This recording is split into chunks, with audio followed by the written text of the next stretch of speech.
this month's found footage, I thought it'd be fun to film this like it's a found footage. And perhaps it's a big mistake. We'll find out. Let's see. But found footage means exactly that. The footage is found. There's no mockumentary frame like we had last month. Found footage is one of those love it or hate it genres within horror films. A lot of people hate it because of the shaky cam, and then other people love to consume it. Because it can be very low budget, you might find that some of them are better left just to show to your families at the holidays, like they should not be for mass consumption, like this film I'm making right now. So let's dive in. Number 10 is a tough one, and just bear with me, hear me out on this one. Number 10, and I'm going to be reading like the names off a piece of paper because I can't remember all these people's names, is Sorgo Prokop, or Descent in Darkness it's sometimes called, and it's directed by Raphael Cherkassky and starring Raphael Cherkassky. And this one starts out like this fun Borat-like character. He's kind of a fish out of water. He's a filmmaker who's looking for his European dream. Like, what does that mean, the European dream? And he's traveling around having all these crazy experiences, meeting different people, doing a lot of drugs. And then he's assaulted and his camera's broken and he can't reach his producers back home. And things quickly, Descent into Darkness is the correct title for this one. Things unravel very, very quickly. His hygiene is neglected. And he begins committing, you can see all my bird feeders here, and squirrel feeders and whatever. But anyway, he begins committing all sorts of crimes that become increasingly nauseating. And the reason why I say some of you might fight me on this one is the end is very difficult to watch. It's extremely difficult to watch. And that's why this one hits on the number 10 list, and it's because this film dares to tread where other found footage films, fear. They fear crossing that line, and this one crosses that line. So y'all, in the tradition of found footage, I am on the move, and this is not that easy. I'm entering the jungles, and I hope we see something like a snake or an alligator or a panther, but probably my talking won't allow for that. So let's just move on to number 9, which is a palate cleanser from number 10, and that is Troll Hunter, which was directed by Andre Overdahl, starring Otto Jespersen and Hans Morten Hansen. And kids, this is fun. This is a fun film from beginning to end. I was surprised that they showed us the trolls so early on. And the CGI is good. We'll get to that in a minute. We'll get to the CGI in just a minute. But I believe they showed us the trolls so that they could focus on the fact that it's a government conspiracy to cover up troll attacks. In this instance, the government would be Norway. So there's a lot of paperwork involved with the government, and they try to make it look like bear attacks. There's some funny allusions to mythology, like, are trolls only attracted to the blood of Christian men, right? And the way the trolls can be killed is interesting. Again, the CGI looks good most of the time. There's like a few Muppety moments, for lack of a better word, but the car chase scene would make for the most awesome amusement ride. Number 8 is Leaving DC, which is basically a one-man show. It was directed by Josh Criss, starring Josh Criss, and the main character, Mark, is leaving DC to go to West Virginia for a simpler life. And Mark's apparently the only one in the world who's unfamiliar with West Virginia because there's nothing simple in West Virginia. But he moves there, and every night at the same time, he hears this mysterious flute playing. And he tries to unravel what's going on with that. So he sets up like deer cams and trail cams and things. And the story is told through him sending video back to his friends in DC.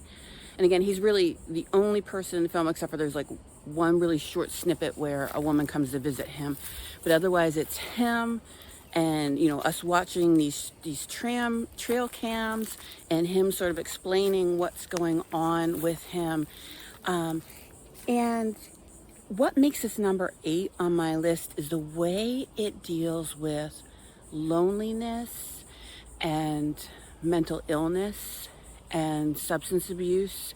It does a really good job of showing that downward spiral.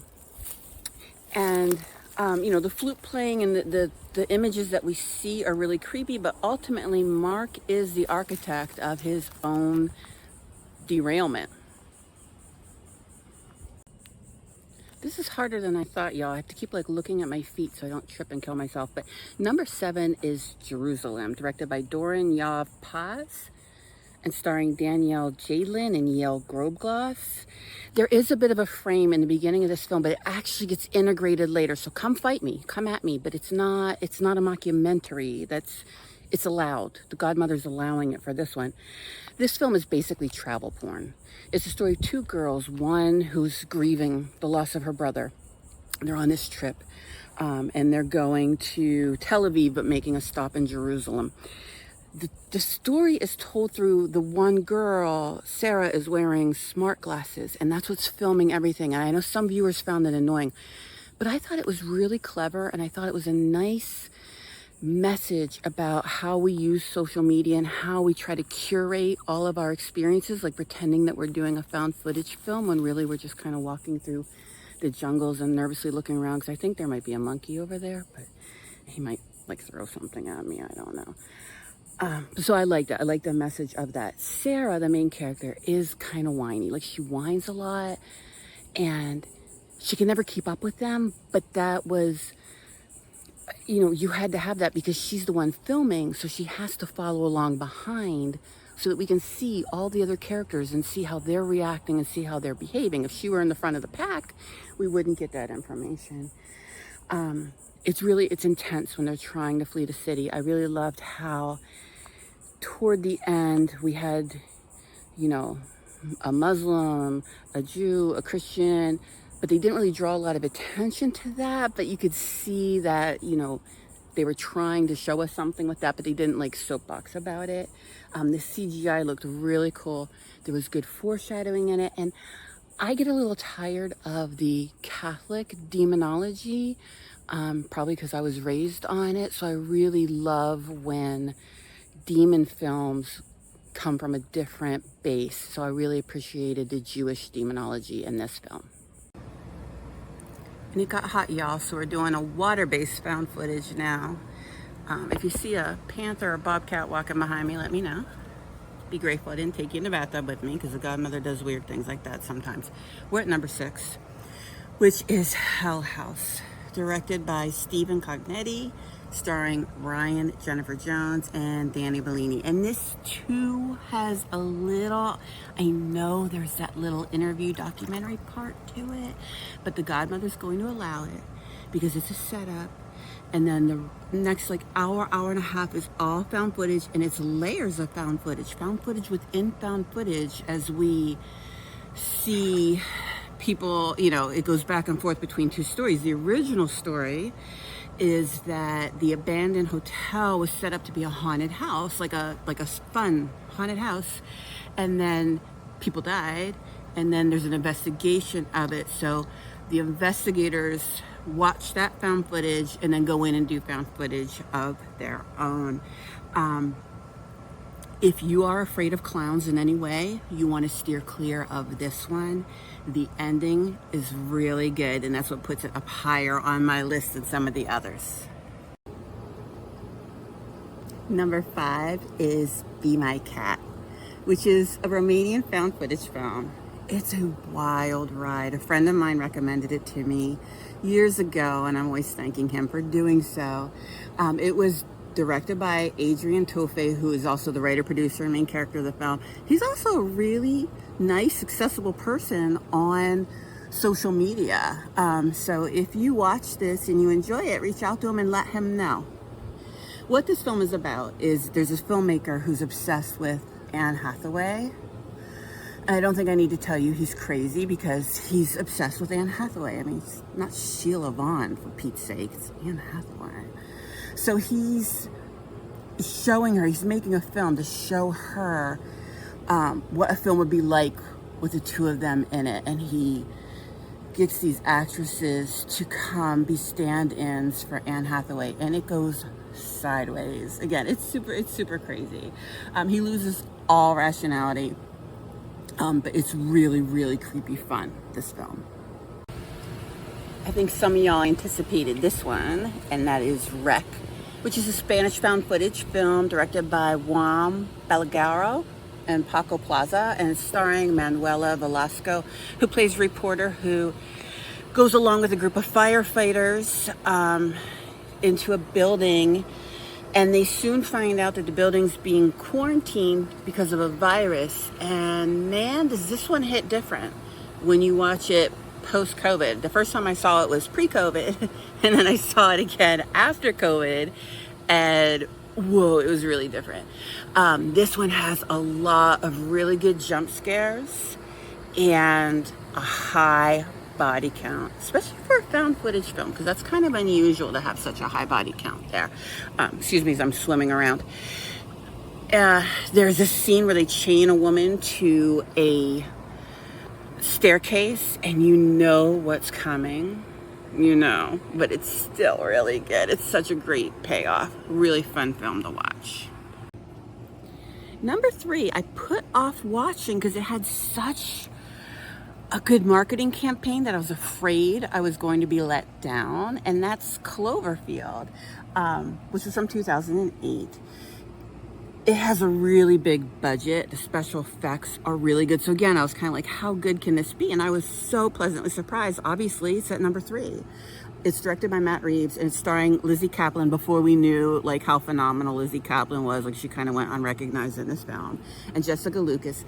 And the movie starts out kind of like a romance, or sort of like, I don't know, I don't watch rom-coms, but that's kind of what I picture, where it's like, oh, two friends accidentally hooked up and now it's awkward and whatever. And then it becomes a creature feature, which is really cool. But it's not cheesy, and I love cheesy creature features, but this one is not. It's really well done. They're walking around like everyone does in found footage, but there's like this cohesive plot going along with it. The camera is almost its own character, because there's this character HUD who's behind the camera, but we rarely ever see him. So it's almost like the camera itself is a character. And this film, one thing I really admire the most about it is how committed it is to that camera. And like, for instance, when we try to find out things about the news, we have the characters going into like a kind of Radio Shack type of a store or whatever, and things are playing on the TV, and that's how we find out that information. So it really never puts down that frame.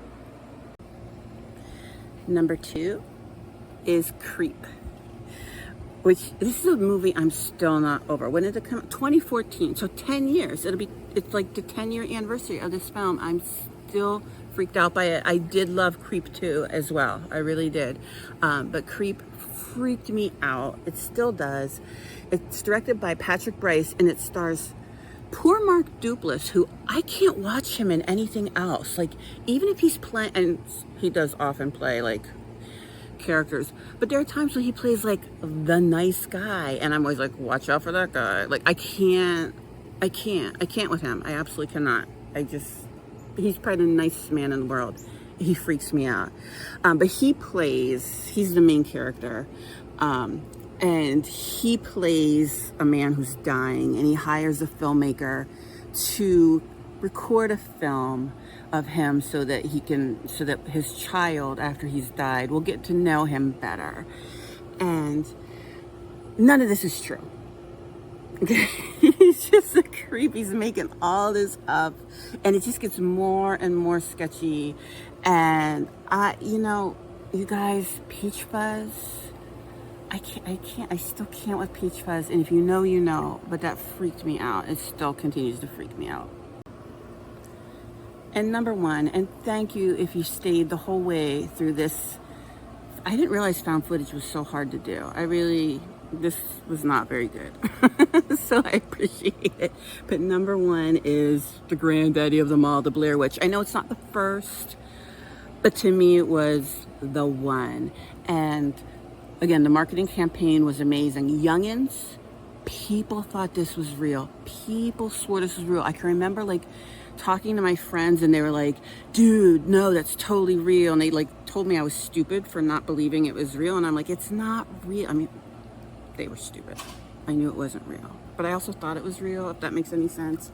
But it is directed by Daniel Myrick and Eduardo Sanchez, starring Heather Donahue, Joshua Leonard, and I'm kind of bummed out to find out that they really didn't get any residuals from this film. Like, they're all super poor. I mean, I know writers are poor, we're all poor, but I thought actors would at least have a little bit of money, so that kind of bums me out.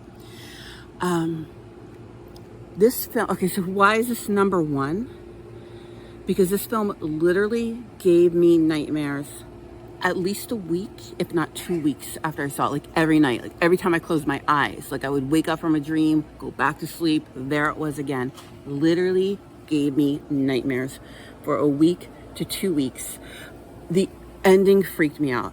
Oh my God, that ending, it still freaks me out.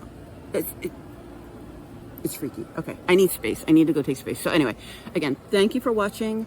Next month is my birthday month. And I'm not one of those people that celebrates my birthday for a whole month. I actually celebrate my birthday for like half an hour at most. And I really only ask for time to be alone with my beloved cake. That's all I want. So next month, we're gonna be doing home invasion films. And you can picture me huddled in some creepy corner defending my beloved cake.